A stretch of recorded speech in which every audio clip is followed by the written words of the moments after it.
So, me being the idiot I am, I forgot to relay the hurricane warning and actually record it. But I received a hurricane warning about 15 minutes ago, and I forgot to relay it while recording. So, I guess because I have no content, I'll just click the manual forward button again.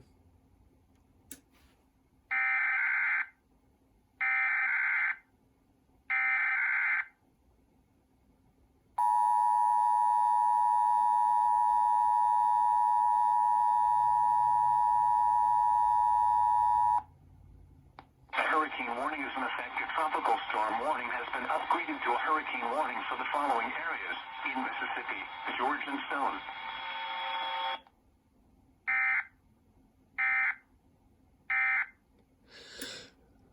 And that's it. I was gonna sneeze, but oof.